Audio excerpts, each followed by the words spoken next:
9 TV news కి స్వాగతం. Bulletin ముందుగా హెడ్లైన్స్.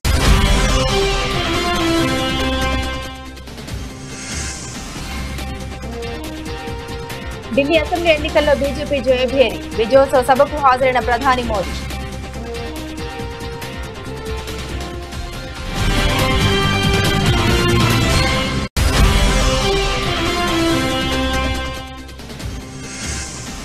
ఢిల్లీ సీఎం పదవికి అతిషి రాజీనామా. ఢిల్లీ లెఫ్టినెంట్ గవర్నర్ వీకే సక్సేనాకు రాజీనామా లేఖ అందజేసిన ఆప్ నేత.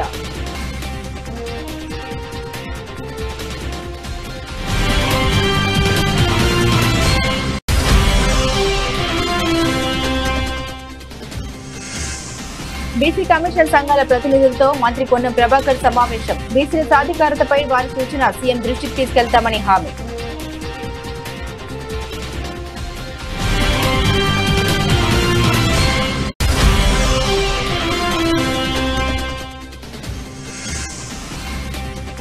జిల్లాలో ఊపందుకున్న పట్టభద్రుల ఎమ్మెల్సీ ఎన్నికల ప్రచారం. తనకు అత్యధిక ఓట్లు వేసి గెలిపించాలని గ్రాడ్యుయేట్స్ ని కోరిన టీడీపీ అభ్యర్థి అలపాటి రాజా.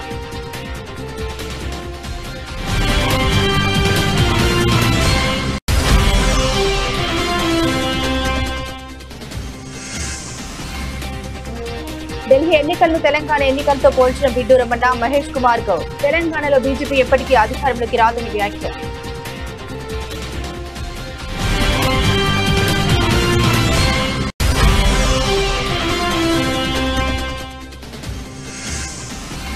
మా న్యాయమైన డిమాండ్లపై స్పందించి పరిష్కరించండి. ప్రభుత్వాన్ని కోరిన గ్రామ వార్డు సచివాలయ ఎంప్లాయీస్ సంక్షేమ సంఘం నాయకులు.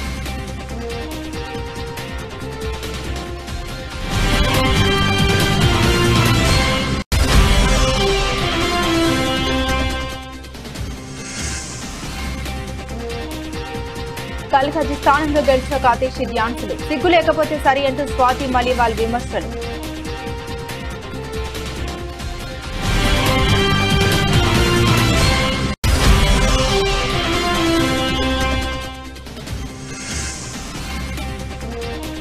రెండో వన్డే టాస్ గెలిచి బ్యాటింగ్ ఎంచుకున్న ఇంగ్లాండ్. మోకాలు నొప్పి నుండి కోలుకొని నేటి మ్యాచ్లో ఆడుతున్న కోహ్లీ.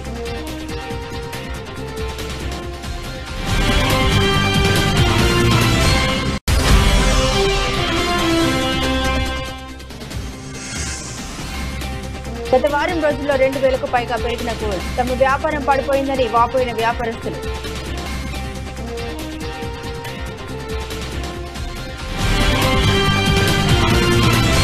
గతంలో ఎన్నడూ లేనంతగా హోరాహోరీగా సాగిన ఢిల్లీ అసెంబ్లీ ఎన్నికల్లో బీజేపీ విజయకేతనం ఎగురవేసింది. 27 ఏళ్ల తర్వాత ఢిల్లీలో బీజేపీ మళ్లీ పాగా వేసింది. ఈ నేపథ్యంలోనే ఢిల్లీలోని బీజేపీ కేంద్ర కార్యాలయంలో విజయోత్సవ సభ ఏర్పాటు చేశారు. ఈ కార్యక్రమానికి ప్రధాని నరేంద్ర మోదీ హాజరయ్యారు. ఈ కార్యక్రమంలో ఆయన మాట్లాడుతూ ఢిల్లీ ప్రజలు ఇకపై ఆధునిక నగరాన్ని చూడబోతున్నారని అన్నారు. ఎన్డీఏ పాలిత రాష్ట్రాల్లో నిజమైన అభివృద్ధి చూడొచ్చని పేర్కొన్నారు. పనితీరు ఆధారంగానే అనేక రాష్ట్రాల్లో మళ్లీ బీజేపీకి అధికారం ఇస్తున్నారని తెలిపారు. హర్యానాలో సుపరిపాలనకు నాంది పలికామని, మహారాష్ట్ర రైతులకు అన్ని విధాలుగా అండగా ఉన్నామని మోదీ తెలిపారు. బీహార్లో నితీష్ కుమార్ కూడా ఎన్డీఏపై విశ్వాసం ఉంచారని, ఏపీలో చంద్రబాబు తన ట్రాక్ రికార్డు నిరూపించుకున్నారని వివరించారు. బీజేపీ పథకాలు పేదలు, మధ్యతరగతి ప్రజలకు మేలు చేసేలా ఉంటాయని స్పష్టం చేశారు. మోదీ గ్యారంటీ అంటే తప్పకుండా పూర్తయ్యే గ్యారంటీ అని ఉద్ఘాటించారు. दिल्ली का जनादेश स्पष्ट है। आज दिल्ली में विकास, विजन और विश्वास की जीत हुई है। आज आडंबर, अराजकता, अहंकार और दिल्ली पर छाई आपदा की हार हुई।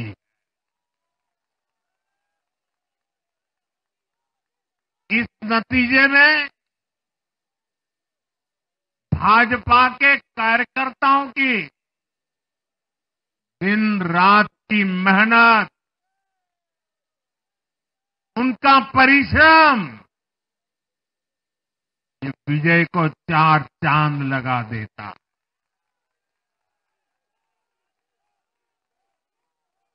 और आप सभी कार्यकर्ता इस विजय के हकदार हैं।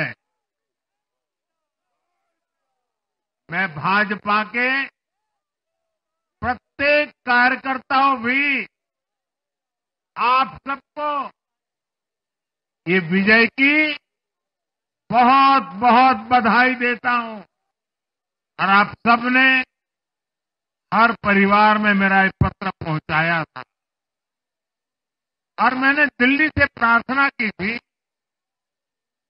कि 21वीं सदी में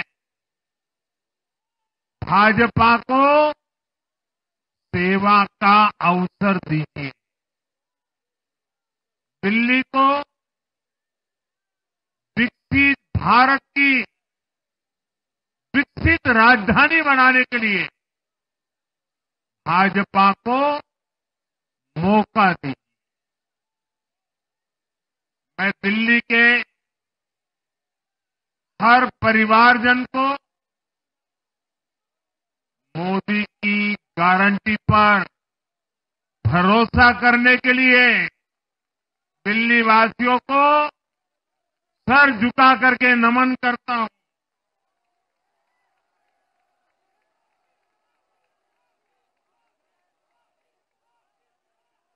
मैं दिल्ली वासियों का आभार व्यक्त करता हूं। साथियों, दिल्ली ने दिल खोलकर हमें प्यार दिया।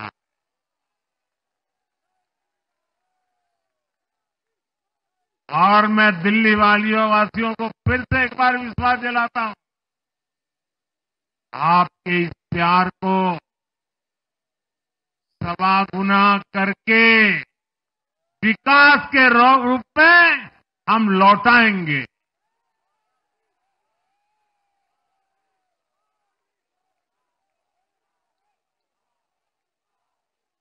दिल्ली के लोगों का ये प्यार, ये विश्वास हम सभी पर एक कर्ज है।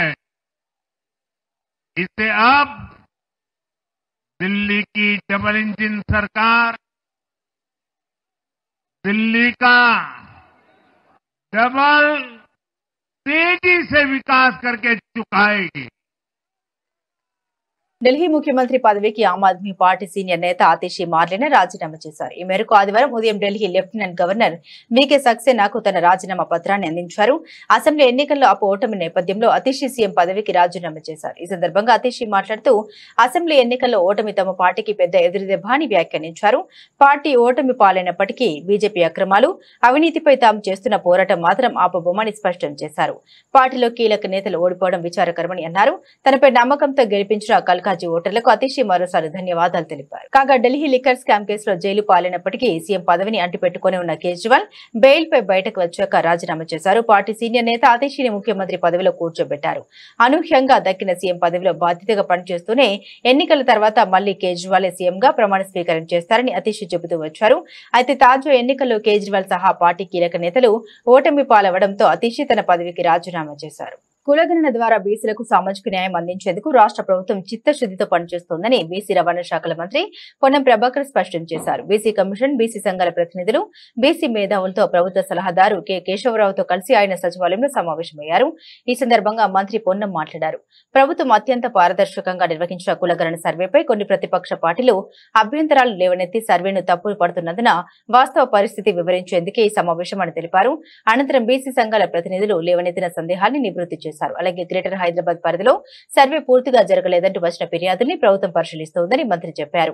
ముఖ్యమంత్రి నేతృత్వంలో కులగణను అత్యంత పారదర్శకంగా నిర్వహించిన రాష్ట్ర ప్రభుత్వంపై బీజేపీ, బీఆర్ఎస్ తప్పుడు విమర్శలు చేస్తున్నాయని పొన్నం పేర్కొన్నారు. కాగా బీసీలకు 42% రిజర్వేషన్ల అంశానికి చట్టబద్దత కల్పించాలని, తమిళనాడు తరహా రిజర్వేషన్లు అమలు చేయాలని బీసీ సంఘాల ప్రతినిధులు ఈ సందర్భంగా మంత్రిని కోరారు. అలాగే కులగణనలో జరిగిన పొరపాట్లను సరిచేసేందుకు మిగిలిన సర్వే పూర్తి చేసేందుకు చర్యలు తీసుకోవాలని సూచించారు. ఓటర్ జాబితా కంటే తక్కువ జనాభా లెక్కలపై పరిశీలించి రీసర్వే చేయాలని కోరారు. బీసీల జనాభా తగ్గించిన పక్షంలో రిజర్వేషన్లపై ప్రభావం ఉంటుందని, అస్పష్టతతో స్థానిక ఎన్నికలకు వెళ్తే బీసీల రిజర్వేషన్లకు విఘాతం కలిగే అవకాశం ఉందని అభిప్రాయపడ్డారు. ఇందుకు స్పందించిన మంత్రి పొన్నం బీసీ డిక్లరేషన్ అమలు, కులగణన అంశంలో బీసీ సంఘాల ప్రతినిధులు చేసిన సూచనలు, ప్రతిపాదనలు, లేవనెత్తిన అంశాన్ని ముఖ్యమంత్రి దృష్టికి తీసుకెళ్లి వాటిపై తగు చర్యలు తీసుకుంటామని హామీ ఇచ్చారు. ఢిల్లీ అసెంబ్లీ ఎన్నికల్లో కూటమి మిత్రపక్షం బీజేపీ ఘన విజయం సాధించిన నేపథ్యంలో ఏపీ సీఎం చంద్రబాబు మీడియా సమావేశం ఏర్పాటు చేశారు. ఢిల్లీ ప్రజలు బీజేపీకి చారిత్రాత్మక విజయాన్ని అందించారని వివరించారు. ప్రధాని మోదీ సమర్థ నాయకత్వానికి సుస్థిర పాలనకు పట్టం కట్టారని, ఇది దేశ ప్రజలందరి గెలుపు అని అభివర్ణించారు. మనందరం గర్వపడే రాజధాని ఉండాలని కోరుకుంటాం. ఈ రోజు విజ్ఞతతో ఢిల్లీ ఓటర్స్ అందరూ కలిసి 27 సంవత్సరాల తర్వాత బీజేపీని ఎన్నుకున్నారు. ఒక చారిత్రాత్మక విజయం ఇది. ఎందుకు నేను ఈ మాట చెప్తున్నానంటే, ఈ రోజు గెలుపు అనేది ఒక బీజేపీకో ఒక ఢిల్లీలో ఉండే ప్రజలకే కాదు, భారతదేశంలో ఉండే ప్రజలందరికీ ఆత్మ గౌరవానికి సంబంధించిన విషయం. ఈ రోజు ఎక్కడికి పోయినా ప్రపంచంలో మీది ఏ దేశం అంటే భారతదేశం చెప్తాం. మీ రాజధాని ఏదంటే ఢిల్లీ అని చెప్పుకుని గర్వంగా చెప్పుకుంటాం. మనం అందరం కూడా మనకు మంచి భవిష్యత్తు ఉండాలి, ఎక్కువ అవకాశాలు ఎక్కడ ఉంటాయనుకుంటే మన రాజధానికి పోవాలనుకుంటాం. అది రాష్ట్ర రాజధాని గాని దేశ రాజధాని గాని ఆస్పిరేషన్స్ ని ఫుల్ఫిల్ చేసే ప్లేస్ గా ఉండాలి. అలాంటి రాజధాని ఇటీవల కాలంలో ఒక వెదర్ పొల్యూషన్, ఒక పొలిటికల్ పొల్యూషన్, ఈ రెండు పొల్యూషన్స్ కలిపి ఢిల్లీకి పోవడం మానేసి ఢిల్లీ నుంచి వేరే ప్రాంతాలకు వెళ్లిపోయే పరిస్థితికి వచ్చారు. ఒకప్పుడు బీహార్ నుంచి ఒక ట్రైన్ ఎవ్రీడే లేబర్ అంతా కూడా అక్కడ పోయి పనిచేసుకుని మళ్ళా ఈవినింగ్ ఢిల్లీ నుంచి బీహార్కి వెళ్ళేవాడు. ఇప్పుడు బీహార్ నుంచి ఢిల్లీకి రావడంలా పరిపాలన అంటే ఎట్లుంటుందంటే ఒక్కొక్కసారి పరిస్థితులన్నీ కూడా తారుమారయ్యే పరిస్థితులు వస్తుంది. దానికి ఉదాహరణ ఢిల్లీ. అయితే ఇక్కడ ఏ మోడల్ వర్కౌట్ అవుతుంది భారతదేశంలో అనుకుంటే, ప్రపంచంలో ఎక్కడ గాని భారతదేశంలో గాని పీపుల్స్ ఫస్ట్, ఒక సస్టైనబుల్ మోడల్ క్రియేట్ చేయాల్సిన అవసరం ఉంది. అదే నరేంద్ర మోడీ ఒక సస్టైనబుల్ మోడల్ ని క్రియేట్ చేస్తున్నాడు. ఆయన్ని మనస్ఫూర్తిగా అభినందిస్తున్నాం. ఈ రోజు ఢిల్లీలో గెలుపు కూడా ప్రధానమంత్రి నరేంద్ర మోడీ గారిపై నుండే నమ్మకం. ఆ నమ్మకంతో ఢిల్లీ ప్రజలు నరేంద్ర మోడీ గారి నాయకత్వాన్ని బలపరిచారు. తెలంగాణలో అధికారంలోకి వస్తామని భారతీయ జనతా పార్టీ నేతలు కలలు కంటున్నారని, కానీ అవి పగటి కలలేనని తెలంగాణ పీసీసీ అధ్యక్షుడు మహేష్ కుమార్ గౌడ్ అన్నారు. ఢిల్లీ అసెంబ్లీ ఎన్నికల ఫలితాలపై పలువురు తెలంగాణ బీజేపీ నేతలు స్పందిస్తూ తెలంగాణలోనూ అధికారంలోకి వస్తామని ధీమా వ్యక్తం చేశారు. వారి వ్యాఖ్యలపై మహేష్ కుమార్ గౌడ్ స్పందించారు. ఢిల్లీ ఎన్నికలు తెలంగాణ ఎన్నికలకు చాలా తేడా ఉంటుందని ఆయన అన్నారు. ఢిల్లీలో ఎన్నికల ఫలితాలను చూసి బీజేపీ నాయకులు ఆనందిస్తూ ఉన్నారని, కానీ మన రాష్ట్రంలో ఎప్పటికీ గెలవలేరన్నారు. ఢిల్లీ ఎన్నికలను పోల్చుతూ ఇక్కడ బీజేపీ నేతలు ఆనందపడడం విడ్డూరంగా ఉందని ఆయన వ్యాఖ్యానించారు. అరవింద్ కేజ్రీవాల్ స్వయంకృత అపరాధమే ఆమ్ ఆద్మీ పార్టీ ఓటమికి కారణమన్నారు. ఢిల్లీలో జరిగిన ఎన్నికల్ని చూసుకుని, అక్కడ ఫలితాలను చూసుకుని బీజేపీ నాయకులు అమితానందపడుతూ ఉన్నారు. ఢిల్లీలో జరిగిన ఎన్నికల్ని తెలంగాణతో పోలుస్తూ ఉన్నారు. తెలంగాణ రాజకీయ రంగంలో ఎప్పటికి కూడా బీజేపీ అధికారంలోకి వచ్చేటువంటి అవకాశమే లేదు. తెలంగాణ జనాభా ఉన్నటువంటి పరిస్థితి, జనాభాలో తెలంగాణలో ఉన్నటువంటి రాజకీయ పరిస్థితి దృష్ట్యా ఈ రాష్ట్రంలో ఎప్పటికి కూడా బీజేపీకి అలాంటి అవకాశం వచ్చే పరిస్థితే లేదు. తెలంగాణలో కాంగ్రెస్ పార్టీ ఇస్తున్నటువంటి 6 గ్యారంటీలు, రైతు బంధు, రుణమాఫీ, ఇందిరమ్మ ఇల్లు, రేషన్ కార్డులు ఇవన్నీ కూడా ప్రజల గుండెల్లో ఇవాళ నానుతున్నటువంటి సందర్భాలు. ఇంత చక్కటి అభివృద్ది కార్యక్రమాలు, సంక్షేమ కార్యక్రమాలు ఇస్తున్న కాంగ్రెస్ పార్టీని ప్రజలు మరొకసారి గెలిపిస్తారని చెప్పడంలో ఏమాత్రం అనుమానం లేదు. బీజేపీ నాయకులు కంటున్నట్టు పగటి కలలుగానే మిగిలిపోయే అవకాశం ఉంది. ఇక కేటీఆర్ పరిస్థితి, బీజేపీని అభినందించలేక లోపట ఆనందపడుతూ ఆయనకాయన ఊహాలోకంలో మాట్లాడుతూ ఉన్నాడు. కేటీఆర్ శకం ఈ రాష్ట్రంలో ముగిసింది. కాంగ్రెస్ పార్టీ ఇస్తున్నటువంటి సంక్షేమ అభివృద్ది ఫలాలు వచ్చే ఎన్నికల్లో కూడా మళ్లీ కాంగ్రెస్ పార్టీని అధికారంలోకి తీసుకొస్తాయి. ఇదే మాదిరిగా దేశవ్యాప్తంగా కూడా రాను రోజుల్లో కాంగ్రెస్ పార్టీ పుంజుకుంటుందని చెప్పడానికి ఏమాత్రం అతిశయోక్తి కాదు. రాష్ట్రంలో ఉన్నటువంటి పరిస్థితులు, ఢిల్లీలో ఉన్నటువంటి పరిస్థితులు వేరు.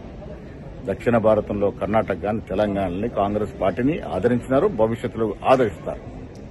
ఎమ్మెల్సీ ఎన్నికల ప్రచారంలో జిల్లాలో ఊపందుకుంది. ఇందులో భాగంగా పట్టభద్రుల ఎమ్మెల్సీ అభ్యర్థి అల్లపాటి రాజా ఇందిరాగాంధీ మున్సిపల్ స్టేడియంలో ఫన్ టైమ్ క్లబ్ వద్ద వాకర్స్ కలిసి ఎమ్మెల్సీ ఎన్నికల ప్రచారం నిర్వహించారు. పట్టభద్రుల ఎమ్మెల్సీ అభ్యర్థి అల్లపాటి రాజా వెంట ఎమ్మెల్యే గద్దె రామ్మోహన్ నాయుడు, గజ్జా క్రాంతి ఉన్నారు. ఎమ్మెల్సీ ఎన్నికల్లో గ్రాడ్యుయేట్స్ తనకు అత్యధిక ఓట్లు వేసి గెలిపించారని ఆయన కోరారు. గుంటూరు కృష్ణా ఉమ్మడి కూటమి అభ్యర్థిగా పోటీ చేస్తున్న సందర్భంలో నాకు ఓటు ఎందుకు వేయాలి అనే అంశాన్ని మేము ముందు ఉంచడానికి ప్రయత్నిస్తాను. మొన్న సాధారణ ఎన్నికల్లో ప్రజలు గొప్ప తీర్పు ద్వారా ఈ కూటమి ప్రభుత్వం ఏర్పడింది.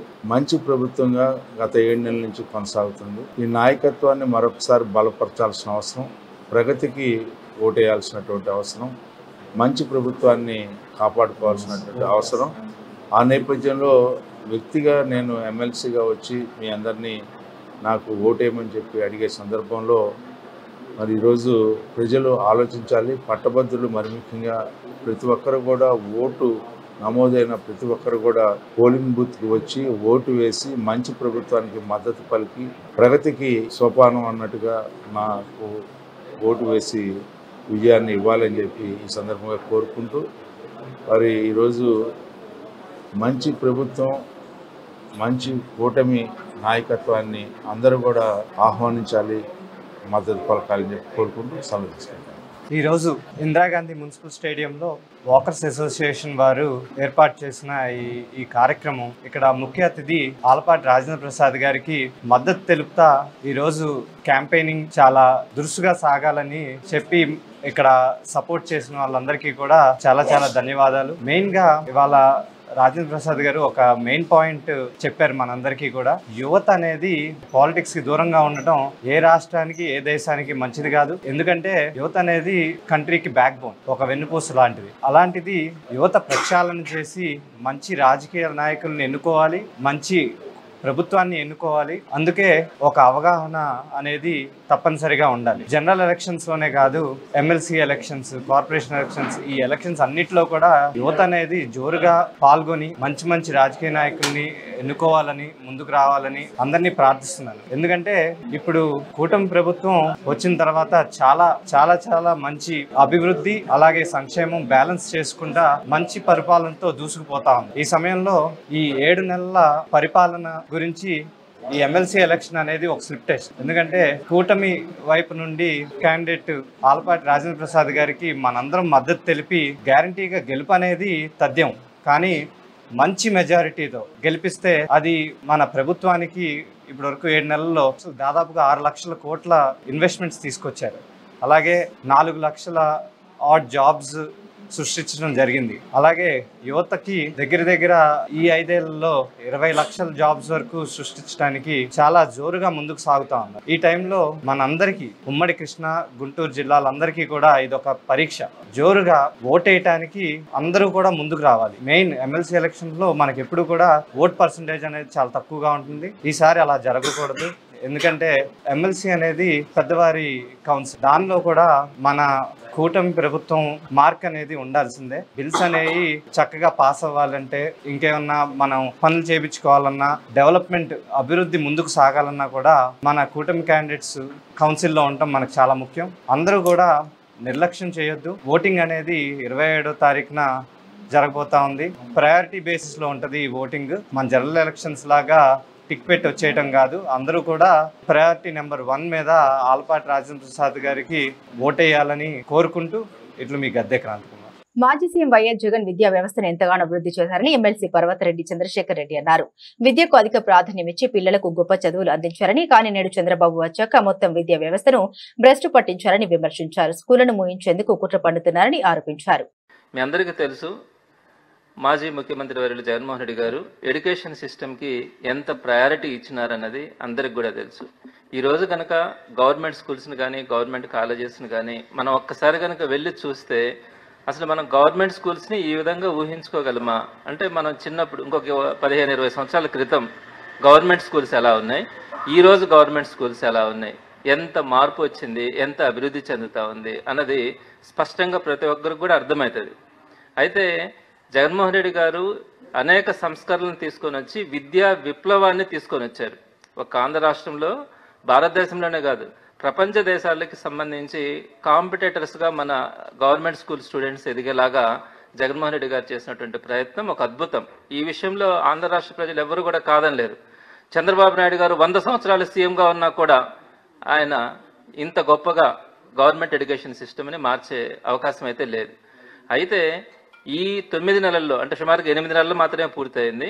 చంద్రబాబు నాయుడు గారి ప్రభుత్వం ఈ విద్యా వ్యవస్థకు సంబంధించి ఒక డిజాస్టర్, అంటే ఏ విధంగా ఆ వ్యవస్థని నాశనం చేస్తా ఉన్నారు అన్న దానికి నేను మీకు కొన్ని ఉదాహరణలు కూడా తీసుకొని వస్తాను. ఆయన చేసింది ఒక విద్యా విప్లవం అయితే, ఈయన చేసింది టోటల్గా విద్యా వ్యవస్థని కొలాప్స్ అయ్యే పరిస్థితికి తీసుకొని వస్తా ఉన్నారు గవర్నమెంట్ ఎడ్యుకేషన్ సిస్టమ్ని. ప్రధానంగా మీరు కనుక ఎలక్షన్ ముందు కనుక చూసుకుంటే జీవో నెంబర్ 117 రద్దు అనే విషయాన్ని తెలుగుదేశం కూటమి పార్టీ పెద్ద ఎత్తున ప్రజల ముందుకు తీసుకుని వచ్చింది. 117 జీవో రద్దు చేస్తామని వారు మేనిఫెస్టోలో కూడా ప్రకటించారు. అంటే 117 జీవోని రద్దు చేస్తాము అని. అంటే అందరూ కూడా అనుకోని ఉంటారు, తెలియ చాలా మందికి 117 జీవో అంటే ఏంటి. 117 జీవో రద్దు చేసిన దానివల్ల ఈ రాష్ట్రం చాలా బాగుపడుతుందేమో, పేద ప్రజలు వాళ్ళ యొక్క పిల్లల్ని అత్యద్భుతంగా చదివించుకుంటారేమో, పెను మార్పులు వస్తాయని చెప్పి చాలా మంది ఆశపడ్డారు. అంటే ఈ 117 జీవో గురించి అవగాహన కూడా లేక నేను చెప్తున్నాను. 117 జీవో అంటే ఏంటి? మామూలుగా మన ఎడ్యుకేషన్ సిస్టంలో 3 రకాల స్కూల్స్ ఉన్నాయి. ఒకటి ప్రైమరీ స్కూల్స్, అంటే 1 నుంచి 5వ తరగతి దాకా ప్రైమరీ స్కూల్స్ ఉంటాయి. 2 యూపీ స్కూల్స్ 7వ తరగతి దాకా ఉంటాయి. హై స్కూల్స్ 10వ తరగతి దాకా ఉంటాయి. అయితే జగన్మోహన్ రెడ్డి గ్రామ వార్డు సచివాలయ ఉద్యోగుల సమస్యలపై కూటమి ప్రభుత్వం స్పందించి పరిష్కరించాలని రాష్ట్ర ప్రభుత్వానికి గ్రామ వార్డు సచివాలయ ఎంప్లాయీస్ వెల్ఫేర్ అసోసియేషన్ అధ్యక్షుడు ఎం మనోహర్ బాబు విజ్ఞప్తి చేశారు. ఇంతవరకు ప్రమోషన్ పాలసీ లేదని వెంటనే రూపొందించి అమలు చేయాలని ప్రభుత్వాన్ని కోరారు. తమ న్యాయమైన డిమాండ్లను పరిష్కరించకుంటే వచ్చే ఏప్రిల్లో ఉద్యమ కార్యాచరణ ప్రకటిస్తామని ప్రభుత్వాన్ని హెచ్చరించారు. గ్రామ వార్డు సచివాలయ ఎంప్లాయీస్ వెల్ఫేర్ అసోసియేషన్ ఆధ్వర్యంలో వెటర్నరీ కాలనీలోని AP agricultural officers association meeting హాల్లో శనివారం సమావేశం జరిగింది. ఈ సమావేశంలో అసోసియేషన్ రాష్ట్ర అధ్యక్షుడు ఎం మనోహర్ బాబు, రాష్ట్ర ప్రధాన కార్యదర్శి కె అజయ్ బాబు, అసోసియేషన్ అధ్యక్షుడు కె బాబురావులు పాల్గొని మాట్లాడారు. తమకు జీత భత్యాలు మదర్ డిపార్ట్మెంట్ నుండి చెల్లించాల్సిందిగా ప్రభుత్వాన్ని కోరారు. జీవో ఎంఎస్ 107 అనుసరించి జాబ్ చార్ట్ అమలు పరచాలని, సెక్రటరీ స్థానంలో ఆఫీసర్గా హోదాను మార్చాలని, ప్రమోషన్ పాలసీ ఇంతవరకు రూపొందించలేదని, ప్రమోషన్ పాలసీని రూపొందించి అమలు చేయాలని కూటమి ప్రభుత్వం తమ సమస్యలపై అసెంబ్లీలో చర్చించి న్యాయం చేయాలని విజ్ఞప్తి చేశారు. ప్రభుత్వం న్యాయం చేయని పక్షంలో వచ్చే ఏప్రిల్ నెలలో ఉద్యమ కార్యాచరణ ప్రకటిస్తామని ప్రభుత్వాన్ని హెచ్చరించారు. ఈ సమావేశంలో యుఎన్జీఓ రాష్ట్ర అధ్యక్షుడు రాంబాబు, గ్రామ సచివాలయ సెక్రటరీలు పెద్ద సంఖ్యలో పాల్గొన్నారు. స్టీరింగ్ కమిటీ మీటింగు ఏర్పాటు చేసుకున్నాం. రాష్ట్రంలో ఉన్న 11,000 పైచిలుకు ఉద్యోగుల యొక్క ప్రధానమైనటువంటి సమస్యల మీద చర్చించి తీర్మానాలు ఆమోదింపజేసుకొని ఒక నిర్దిష్టమైన కార్యాచరణ ఈరోజు ప్రకటించడానికి ఈ మీటింగ్ ఏర్పాటు చేసుకోవడం జరిగింది. ప్రధానంగా 2019 గ్రామ వార్డు సచివాలయ వ్యవస్థ ఏర్పాటు చేసినప్పటి నుండి ఈ సచివాలయ వ్యవస్థలో ఉన్నటువంటి వెల్ఫేర్ అండ్ ఎడ్యుకేషన్ అసిస్టెంట్ అటువంటి ఉద్యోగులు అనేక సమస్యలని ఎదుర్కొంటూ గవర్నమెంట్ యొక్క పథకాలు, వారి యొక్క ఆలోచన, ప్రత్యేకంగా పౌరుల యొక్క సేవల్లో ఎక్కడ కూడా వెనక దక్కకుండా పనిచేస్తూ ఉన్నారు. అయితే ఉద్యోగ పరంగా వారికి వచ్చేటువంటి ప్రధానమైన సమస్యల మీద గత ప్రభుత్వం, ఈ ప్రభుత్వం ఇంకా అడ్రస్ చేయనందుకు, పరిష్కారానికి కనీసం చొరవ చూపినందుకు చాలా మనోవేదనకు గురి అవుతూ ఉన్నాము. ప్రత్యేకంగా జీతభత్యాల చెల్లింపు విషయంలో ప్రతి నెల మానసికంగా ఇబ్బంది పడుతూ ఉన్నాం. కారణం ఏంటంటే సోషల్ వెల్ఫేర్ డిపార్ట్మెంట్లో మా సర్వీస్ ఉంటుంది, ఉద్యోగాలు చెల్లించేదేం పంచాయతీరాజ్ డిపార్ట్మెంట్. అంటే 2 డిపార్ట్మెంట్ల మధ్య ఇరుక్కుపోయి ఇబ్బంది పడతా ఉన్నాం. కాబట్టి మా సర్వీసు రూల్ ఎక్కడ ఉంటుందో అక్కడే మా జీతభత్యాలు చెల్లించాలనేది మా ప్రధానమైనటువంటి సమస్య. ఇది డిమాండ్గా ఈరోజు మరి ఏర్పాటు చేసుకోవడం జరిగింది. రెండో అంశం ఏంటంటే మరి 107 జీవో ప్రకారం మాకు జాబ్ చార్ట్ ఇచ్చారు ఈ ఉద్యోగం మమ్మల్ని ఏర్పాటు చేసుకున్నప్పటి నుంచి. అయితే ఆ జీవోకి ఎగనెస్ట్ గా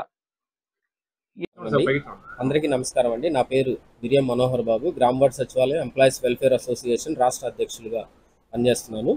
ఈరోజు ఇక్కడ విజయవాడలోని అగ్రికల్చర్ భవన్లో రాష్ట్రంలో ఉన్న వెల్ఫేర్ మిత్రుల సమస్యలు, వాటి యొక్క ప్రణాళిక ఎలా సాధించుకోవాలి అనే దాని మీద రాష్ట్ర స్థాయి కార్యవర్గ సమావేశం ఈరోజు ఇక్కడ జరుగుతుంది.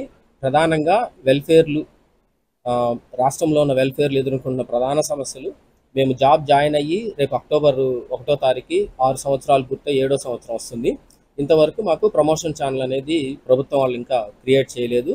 దాని మీద రెండోది మాకు జాబ్ చార్ట్, స్పష్టమైన జాబ్ చార్ట్ అనేది లేదు. ఎందుకంటే మాకు అన్ని రకాల డిపార్ట్మెంట్ల నుంచి మాకు వర్క్ కేటాయించడం వల్ల ఒక డిపార్ట్మెంట్ వాళ్ళు మా వర్క్ ముందు చేయండి, ఇంకో డిపార్ట్మెంట్ వాళ్ళు మా వర్క్ ముందు పూర్తి చేయండి అని చెప్తూ మా మీద తీవ్రమైన మానసిక ఒత్తిడికి గురి చేస్తున్నారు. కాబట్టి మేము స్పష్టమైన జాబ్ చార్ట్ కోసం మేము అడుగుతున్నాం. మూడోది జీతభత్యాలు.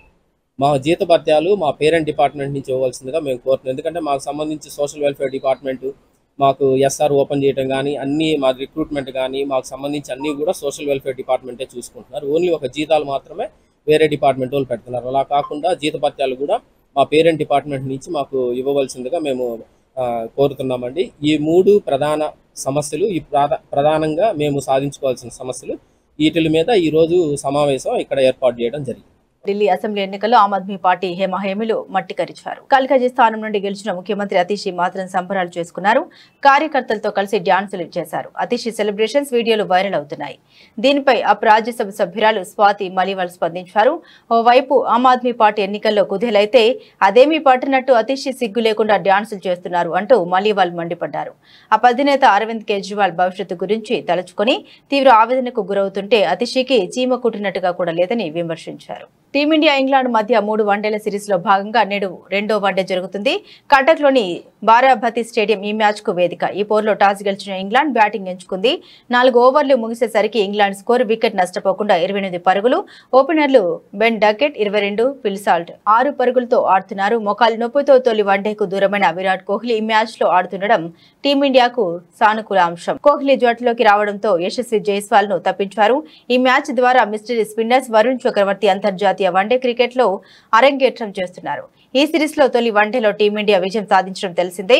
ఇవాల్టి 2వ వన్డే కూడా గెలిస్తే సిరీస్ టీమిండియా వశమవుతుంది. దేశవ్యాప్తంగా ఈరోజు బంగారం, వెండి ధరలు స్థిరంగా ఉన్నాయి. ఈ క్రమంలో నేడు ఫిబ్రవరి 9, 2025వ తేదీన ఉదయం 6:23 గుడ్ రిటర్న్స్ వెబ్సైట్ ప్రకారం చూస్తే 24 క్యారెట్ల 10 గ్రాముల బంగారం ధర 86,670 రూపాయలుగా ఉండగా 22 క్యారెట్ల 10 గ్రాముల గోల్డ్ రేటు 79,450 రూపాయలకు చేరుకుంది. ఈ క్రమంలో గత 8 రోజుల్లో బంగారం ధరలు దాదాపు 2,000 రూపాయలకు పైగా పెరిగాయి.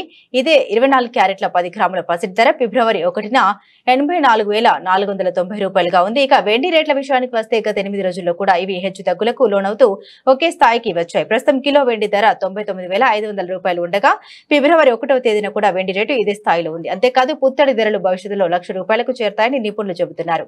ఈ క్రమంలో బంగారం ధర క్రమంగా పెరగడం వల్ల గత 8 రోజుల్లో తమ వ్యాపారం 25% పడిపోయిందని పలువురు వ్యాపారులు అన్నారు. పెళ్లిళ్ల సీజన్ కావడంతో కస్టమర్ల రాక బాగానే ఉంది. కానీ ప్రస్తుతం 22 క్యారెట్ల బంగారు ఆభరణాలకు బదులు అనేక మంది 18 క్యారెట్ల బంగారు ఆభరణాల వైపు మొగ్గు చూపుతున్నారని వెల్లడించారు. ఈ క్రమంలో ప్రస్తుతం బంగారం ధరల పెరుగుదల ట్రెండ్ కొనసాగుతుందని అన్నారు. దీనికి ప్రధాన కారణం ప్రపంచవ్యాప్తంగా ఉన్న పరిస్థితులతో పాటుగా దేశీయ అంశాలు కూడా కారణాలుగా ఉన్నాయన్నారు. బులెటిన్ ముగించే ముందు హెడ్లైన్స్ మరోసారి.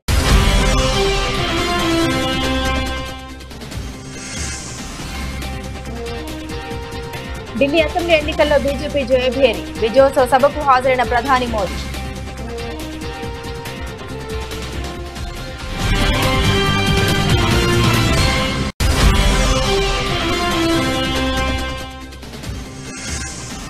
ఢిల్లీ సీఎం పదవికి అతిషి రాజీనామా. ఢిల్లీ లెఫ్టినెంట్ గవర్నర్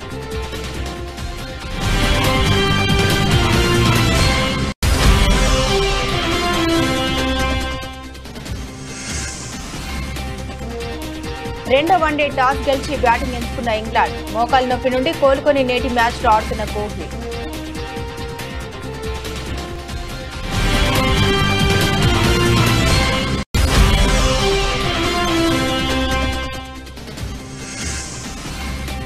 గత వారం రోజుల్లో 2,000కు పైగా పెరిగిన గోల్డ్. తమ వ్యాపారం పడిపోయిందని వాపోయిన వ్యాపారస్తులు.